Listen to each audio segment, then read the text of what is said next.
भारत राष्ट्र समिति के वर्किंग सदर के.टी. रामाराव ने इतवार के रोज़ दावा किया कि बीजेपी ज़ेर क़ियादत मरकज़ का 2 जून के बाद हैदराबाद को यूनियन टेरिटरी यानी मरकज़ के ज़ेर इंतज़ाम इलाक़े के तौर पर ऐलान करने का इम्कान है। तेलंगाना की तश्कील 2 जून 2014 को हुई थी। माजी में यह क़यास आराइयाँ की जाती रही हैं कि हैदराबाद को मरकज़ के ज़ेर इंतज़ाम इलाक़ा बनाया जा सकता है। आंध्र प्रदेश तंजीम-ए-नौ कानून के एक हिस्से के तौर पर हैदराबाद को 10 साल की मुद्दत के लिए तेलंगाना और आंध्र प्रदेश दोनों का मुश्तरका दारुल हुकूमत बनाया गया था। इस साल 2 जून के साथ वो 10 साला मुद्दत ख़त्म हो जाएगी, लिहाजा मरकज़ हैदराबाद को मरकज़ के ज़ेर इंतज़ाम इलाक़ा करार दे सकता है। के.टी.आर. ने इतवार 28 अप्रैल को इंतखाबी मुहिम के इजलास से खिताब करते हुए कहा कि इसके काफ़ी इशारे मिले हैं। के.टी.आर. ने कहा कि कांग्रेस बीजेपी ज़ेर क़ियादत मरकज़ के मंसूबों को नाकाम नहीं बना सकी और सिर्फ बीआरएस पार्टी पार्लियामेंट में अपनी आवाज़ उठाकर ऐसी हरकतों को रोक सकती है अगर इसके पास काफ़ी अरकान पार्लियामेंट हो।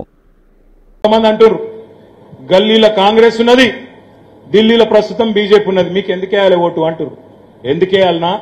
నేను ఒక 4 కారణాలు చెప్తా, ఇంకా చెప్పమంటే ఇంకో 40 చెప్తా, కానీ ఒక 4 కారణాలు చెప్తా, మనసుకు ఎక్కించుకోండి.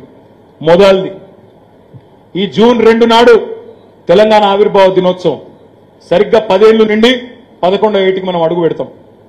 ఈ 10 ఏళ్ల వరకే పునర్విభజన చట్టం ప్రకారం, ఆంధ్రప్రదేశ్ పునర్విభజన చట్టం ప్రకారం హైదరాబాద్ ఉమ్మడి రాజధాని. నాకైతే అనుమానం ఉన్నది, సమాచారం కూడా ఉన్నది. పక్కాగా బీజేపీ కాంగ్రెస్ యొక్క ఎత్తుగడ ఏందంటే హైదరాబాద్ను జూన్ 2 తర్వాత అవసరమైతే కేంద్ర పాలిత ప్రాంతం చేయడానికి కూడా ఈ 2 పార్టీలు వెనుకకు పోవు. దాన్ని అడ్డుకోవాలంటే పార్లమెంటులో ఈ గులాబీ జెండా, గులాబీ కండువా ఉంటే మాత్రమే గల్లబట్టి అడుగగలుగుతాం తప్ప లేకపోతే ఈ డఫర్గాలతో కాదు. రెండవ మాట, ఇవాళ గోదావరి నది బేసిన్లో ఉంటది మన కరీంనగర్. గోదావరి నదిని ఇవాళ ప్రధానమంత్రి అందమైన మాటలు చెప్తున్నాడు. నదుల అనుసంధానంలో భాగంగా కింది గుంటపోతా, నేను కర్ణాటకలో కావేరికి, తమిళనాడుకు అటు గల్కపోతా అని మాట్లాడుతున్నాడు. మన అవసరాలు తీరకుండా గోదావరిలో కింది గుంటపోతానంటే అడ్డుకోగలిగే శక్తి ఉన్న ఒకే ఒక్క కండువా, ఒకే ఒక్క జెండా పార్లమెంట్ లో ఈ గులాబీ జెండా మాత్రమే తప్ప బీజేపీ సన్నాసులకు, కాంగ్రెస్ సన్నాసులకు నోరు తెరిచే ధైర్యం కూడా వాళ్ళ ఢిల్లీ బాస్ల ముంగట ఉండది. మూడవది ముఖ్యమైనది, బీజేపీ ఎంపీలు ఖుల్లా మాట్లాడుతున్నారు.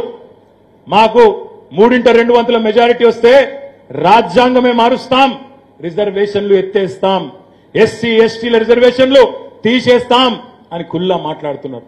అందుకే ఎందుకుండాలి గులాబీ కండువా పార్లమెంట్ లా అంటే అగో రిజర్వేషన్లు రద్దు చేస్తానంటున్న సన్నాసుల నోర్లు మూపేతందుకు గల్లవట్టి అట్టట్ల చేస్తావురా అని అడిగేతందుకే ఈ గులాబీ కండువా పార్లమెంట్ లో ఉండాలి.